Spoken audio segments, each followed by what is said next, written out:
everybody and Happy New Year! In today's video, I'd like to show you my top 10 favorite makes of 2024 and a few of my favorite moments as well, and then my project plans for 2025. So grab a beverage of your choice and get comfortable and welcome. 2024 was, compared to previous years, not as perhaps exciting or intense. I didn't make a second wedding dress, I didn't buy a house, I didn't, move to a foreign country, but I did so more than I have in previous years. And of course it's quality over quantity, but I feel like I've been able to define a little bit better my style and the colors and the fibers that I'd like to wear, and then also experimented with style. And I think the biggest change between previous years and this year is that I've looked at this channel a little bit more closely and what I want to do with it, and taken a little bit more, not that I take it more seriously, but taken the time that I invest in it more seriously, because I kind of regarded this channel as sort of an extension of Instagram, an extension of sort of project diary for myself, but also to share my experience with you. But video creation is a lot more intense. There is a lot more to learn and a lot more aspects to it, such as not only video editing, but sound, lighting, framing, everything. And I like it, and it does take a lot of time. And so I think that I'm also, not that I'm making more time for it, but I'm working on balancing making YouTube videos and also having other hobbies and not seeing it as an extra thing, but something that does actually take up a consequential amount of time in my hobby time. But that said, one of my biggest accomplishments of 2024 was finishing the series on how I made my wedding dress, because going through all of the raw footage that I had taken throughout that process and then figuring out which pieces I wanted to include and how to create a narrative, a coherent narrative, that was a monumental task. And I did it, and I'm really, really proud of myself. And it was really interesting to share that with you all. And I have gotten some feedback saying that some of you have been inspired, or it has given some of you confidence to get into a similar project of weight or investment. And I'm so happy about that. I'm so glad that I could impart something to you or give you that confidence in a small way, because it's absolutely not all me. And that's exactly the reason why I wanted to start this channel and share that project with you. And so that just makes me really happy. Another favorite moment from 2024 was my honeymoon in Kyushu in Japan. That's something that my husband and I had been planning for over a year. We celebrated our first year anniversary of our marriage in Japan, and that was such a beautiful trip. I've always thought that in another life, or even perhaps in the future, I would love to live in Japan. Not long term, but at least short term, like 6 months to a year. That would be amazing. I love Japanese culture, the language, and I recognize that it is a great privilege that I was able to go to Kyushu for 2 weeks and explore, and that was just, I can't even express how great that experience was. And if that intrigues you and you'd like to see more of that, I did film a vlog of fabric shopping in Kyushu, all of the sort of crafty fabric shopping that I got to while I was on my honeymoon, and there are a few more tidbits of the actual honeymoon on there if you'd like to check that out, and I'll link that. But yeah, that was definitely an amazing trip this year. And then another high point was that I learned sashiko embroidery.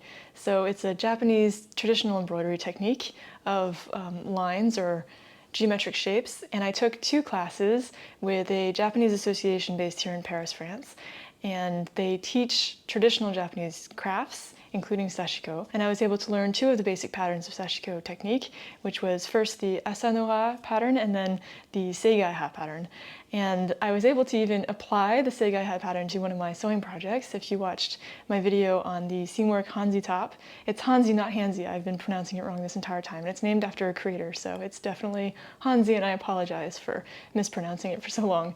But I made the Hanzi top 3 ways. It's a free beginner pattern offered by Seamwork, and I showed the different possibilities of what you can do with that pattern. In the 3rd version, I applied some sashiko. I added the Seigai-ha wave pattern to the top that I was making, and that was so much fun. It was a big project. It took a lot of time to create, and it was a little bit stressful making it to the deadline that I had fixed for myself. But actually doing the sashiko embroidery, something about it is very meditative for me, and it's not that it's easy to put aside time for it, because it's not always easy, but once I start it, I get into the flow pretty easily, and I just love it. And so I'd like to continue learning that in the future, and yeah, I'm really proud of that project as well.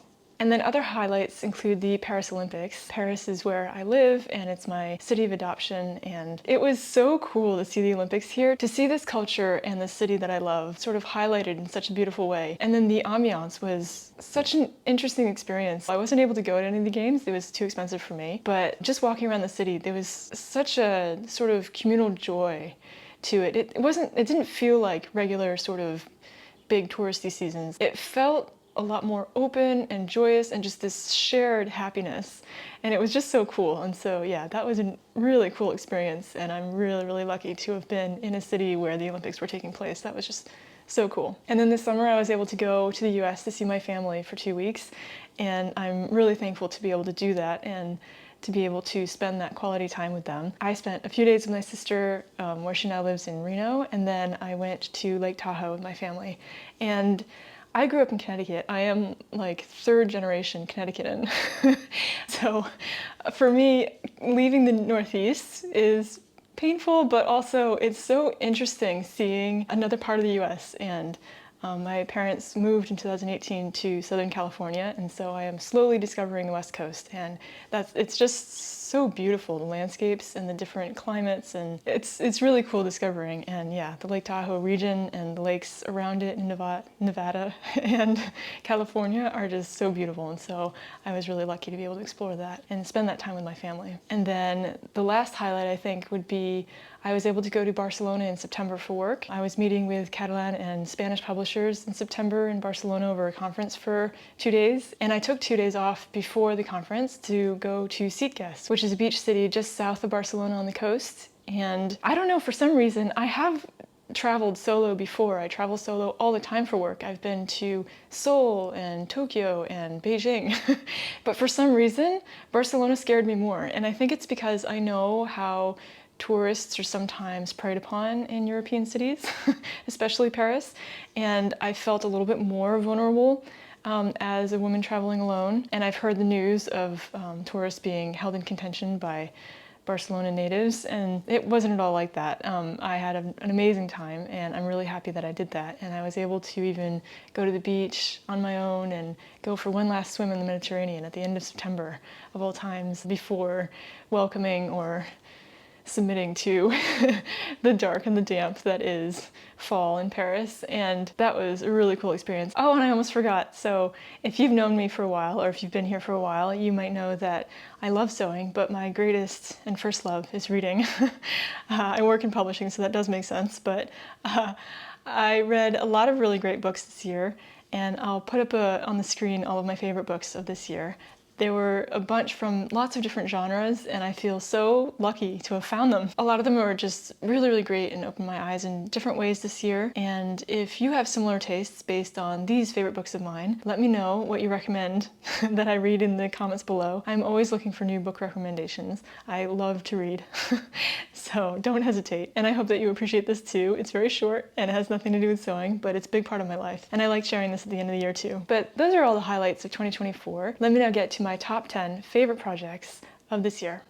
So these are in chronological order and not in terms of which ones are my favorite of the 10, but the first is the Luna pajamas, the Sew Over Luna pajamas that I made at the beginning of the year and then also at the end of the year in 2 different cotton flannel fabrics. The first I made in a blue and white check fabric, and this is a thicker flannel than the second one.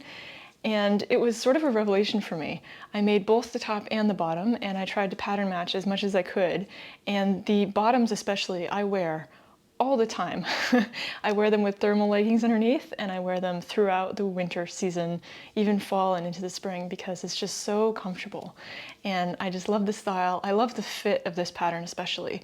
I think pajamas are not something that was a priority for me to try making or make myself or have handmade in my wardrobe. I typically bought my pajamas, but I wanted to try this one, and I love the fit of these pajamas. I feel like they're not too loose, not too tight, not too baggy. They're the right length. The depth of the crotch isn't too tight or loose either, and that's something that sometimes bothers me with pajama pants. I like that it doesn't have an outer seam, it only has an inseam, and so when you're cutting out the pieces, if you have a check fabric, like the checked flannel fabrics that I made my versions in, it's easier to match up the pattern because you just need to make sure that it's going straight across the pattern pieces and not needing to match up with the outer seam lines as well.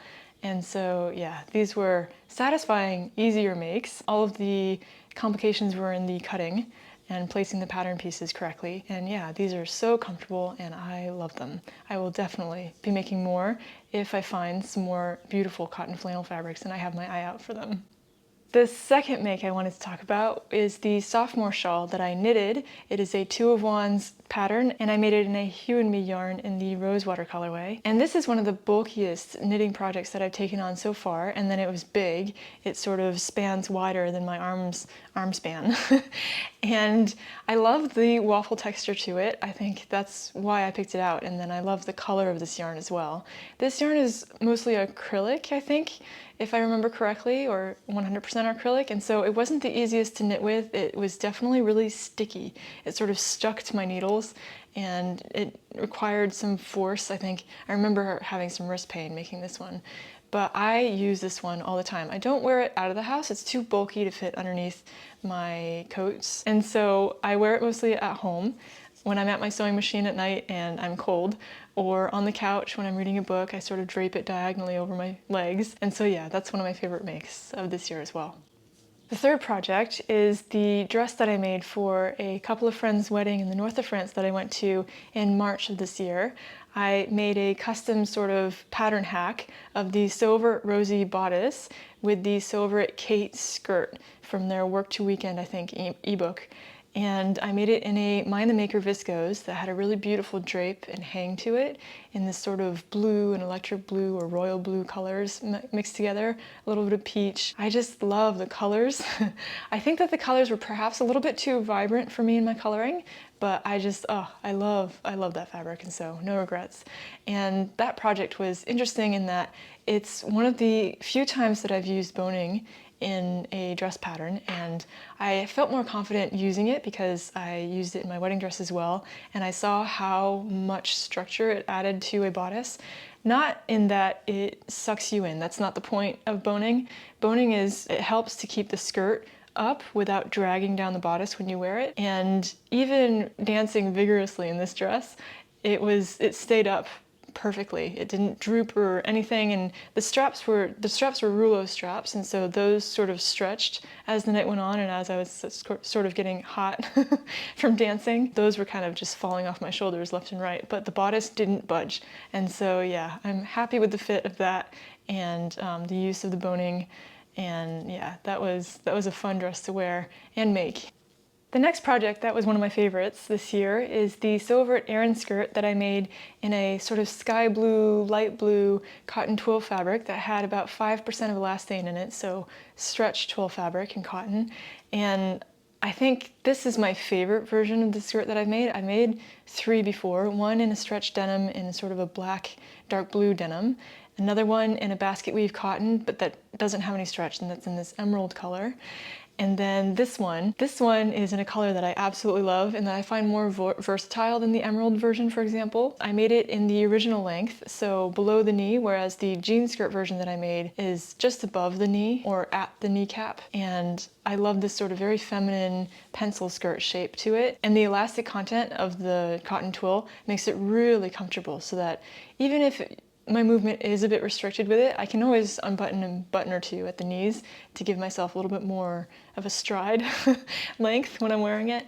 But sitting down and everything doesn't bother me at all because it's got a little bit of give to it, or even a lot of give to it, and it doesn't gape either. And so yeah, it fits really nicely. I wore it a lot on our honeymoon in Japan and this spring and summer until it got too hot, and I'm excited to wear it again this year. I think it's a simpler project, but the perfect fabric and the perfect fit.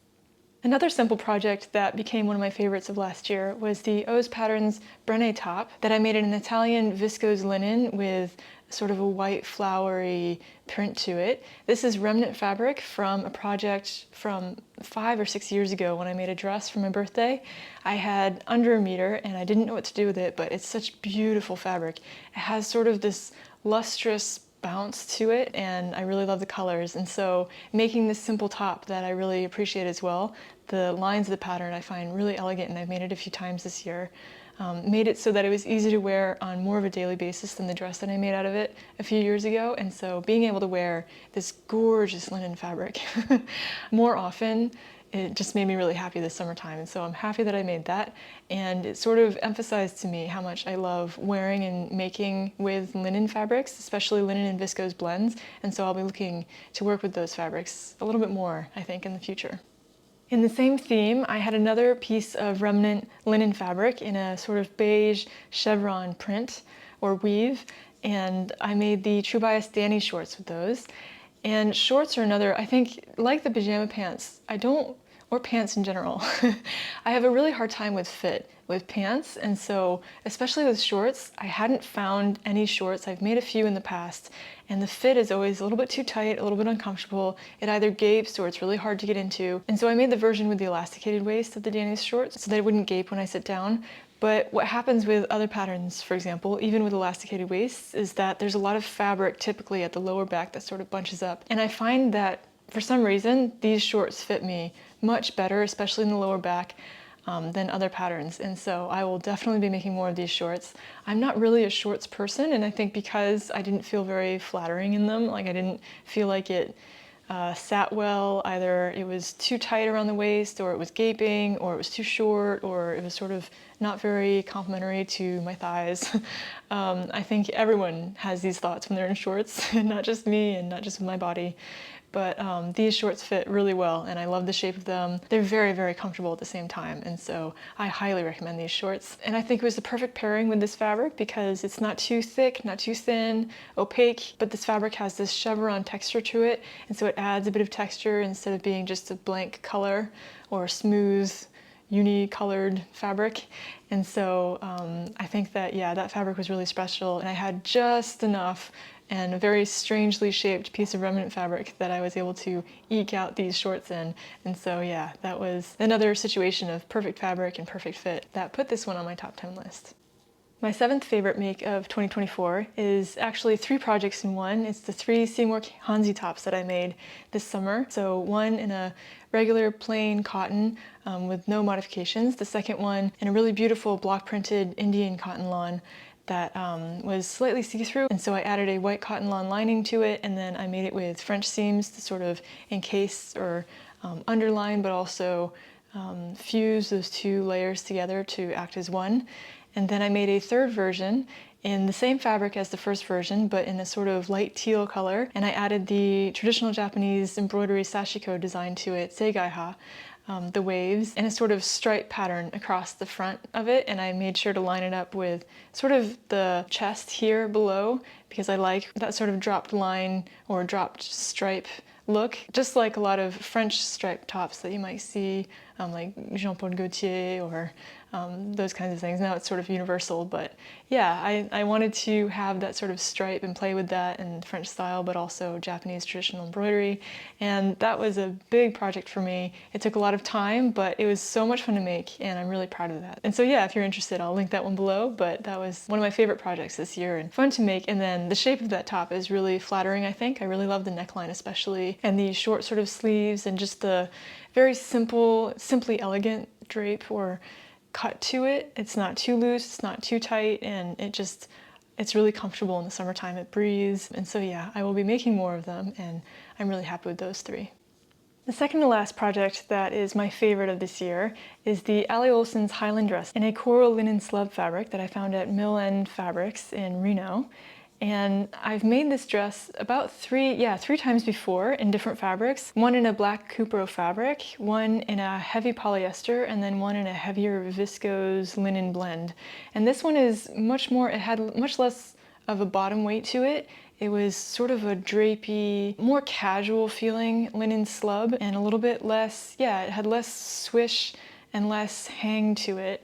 But I love the casual feel of it, and it feels sort of not squishy, but relaxed in the way linen can be. It is sort of perpetually a little bit wrinkled, which adds more to the casual look of this version. But I fell in love with this coral color this summer. I think that I'd like to explore that color a little bit more.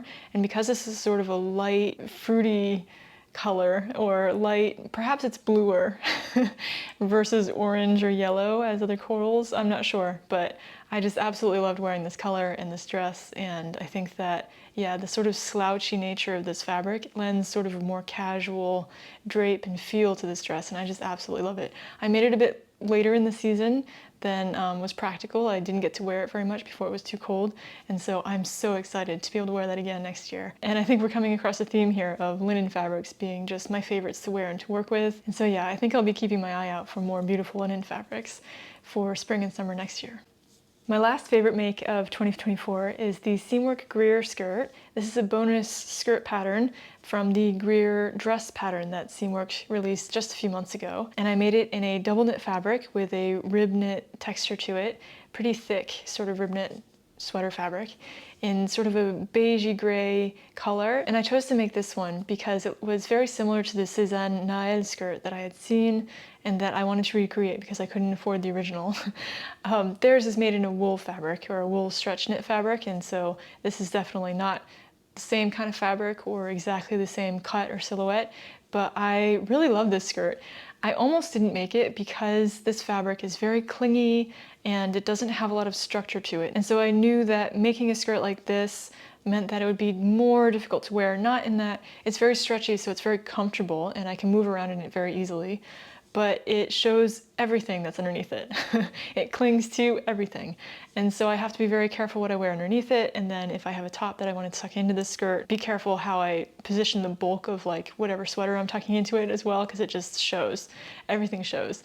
And so it is a little bit more difficult to wear, but I just love the drape of this fabric. I love the lines of this pattern or this garment. I find that the fluted bell shape to the bottom of the skirt is just really, really beautiful, and it sort of flutters around the legs, even in a heavy knit fabric when you walk.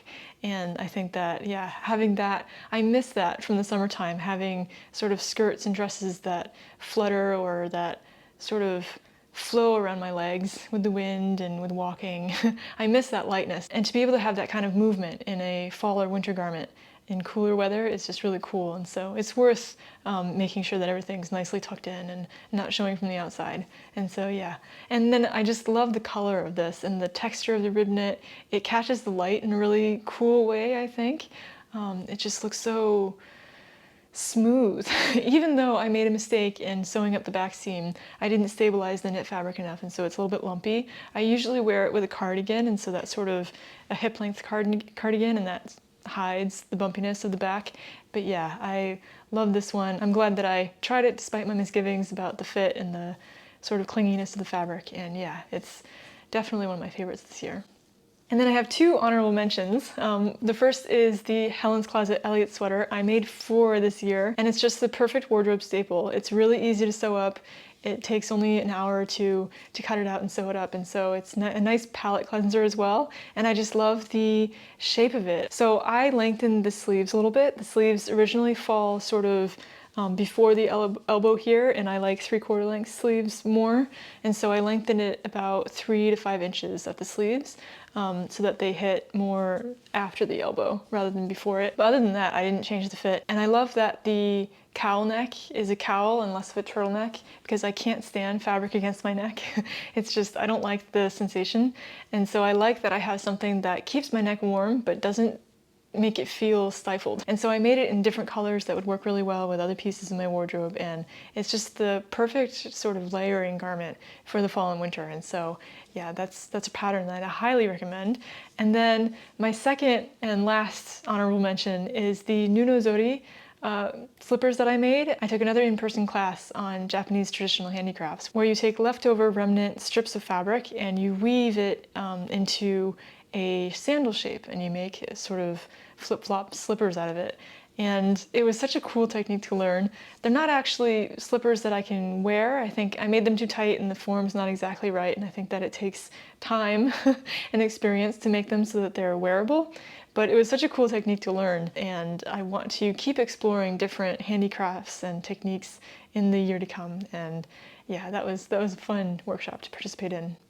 So for 2025, I have a lot of ideas, as usual. I have always so many things I want to get to and not enough time. Especially in 2025, there are a few events that I'd like to sew for. The first being a work trip. I will be traveling to New York City for work at the beginning of May this year, and I'm really excited.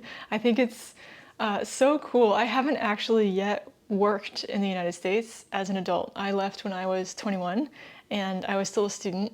And so I've never been a professional in the United States. And I know New York because I grew up in Connecticut, so it was always kind of like the big city looming in the distance. So to be able to go for work, it's going to be really cool because the only times I've been to New York is for my visa to come live and work in France. And those were very stressful visits, very expensive, very stressful. The French consulate is not fun. And so I'm excited to replace that. I have visited a friend there before too, but she's no longer there. And so it's not a foreign city to me, but it's pretty cool. And then I'm going to be meeting with American professionals. So I work in publishing, if you are new here.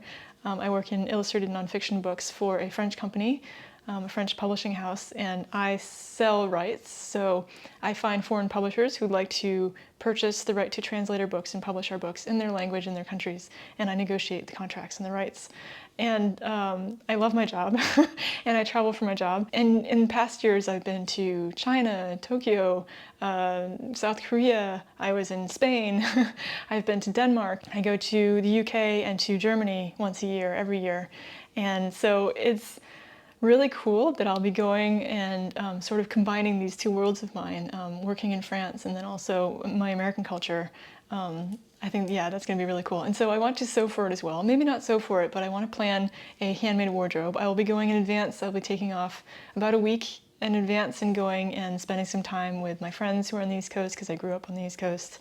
And that's going to be a lot of fun, and I'd like to plan a handmade wardrobe around that to give me confidence, but also because I think this is the first time that I've been back to the US in the springtime, and so, or the East Coast, and I'm really excited. And then the second big event for 2025 is we have another couple of friends who are getting married in the north of France, and we're invited. And it's 2 days after I get back from New York City, so I'm going to be jet lagged. So I'll have to do all of my preparations in advance, but I would like to make a dress for that too. I have absolutely no idea what I'm going to make. I'm still thinking about that. But the color schemes of the wedding are sort of an ochre, dark sort of terracotta pink, and green. I'll have to check what green, but I think I'll be going with green more because terracotta sort of orangey colors don't really look good on me. But yeah, I'm excited to make something for that. I have no idea what I want to make. I think May can be cold in the evenings and warm during the day in the sun, so I'll have to plan layers. And yeah, I could wear something that I've already made, but I think I love making swishy dresses. I love wearing them too, and I have so few opportunities to dress up that I seize upon the opportunity to make something and dress up and, I don't know, feel pretty. So I'm excited about that, and I need to get to thinking about what I want to make. Another really special thing that's going to happen this year is one of my best friends here in Paris is going to have her first baby. And so she's due beginning of June, and I'd like to make her something and her baby something. I'm not sure yet what, but I'm thinking of things that I can make that are practical but also lovely, things that she'll be able to keep for a while for the baby. And so, yeah, I'm thinking about that too. And I don't have much more time if I want to get on that, especially if I want to make more than one. So, yeah, I'm thinking about that intensely at the moment. For knitting, because I also do some knitting, I've been thinking about trying and making socks. I've never made socks before. So if you have any recommendations of knitted sock patterns, I am all ears. I think it probably depends on what kind of yarn you use, what size needles you're going to be knitting in, and then the techniques and the simplicity or not of the socks that you're making. But I have perpetually cold feet. I have really bad circulation in my hands and my feet, so from October on until probably May, I'm just perpetually cold. And my hands and feet are painfully cold. And so I think that woolen socks might be a life changer. And it might be something I should get into. And so yeah, if you have any recommendations, I would love to hear those below. And yeah, I think that's something that I'll be experimenting with. They look deceptively simple. Like I've heard that they're not very hard or not very time consuming to make, but I'm assuming that these small circles in these little areas like the heel or things like that have to be difficult to get your hands around or a needle around. They have to be intricate in some way, you know, they don't look easy. And so yeah, I think I'll try that, but any advice is very welcome. Another goal is to continue on with what I was learning with Sashiko. I would like to learn Kogen Zashi embroidery. It's another Japanese technique of embroidery.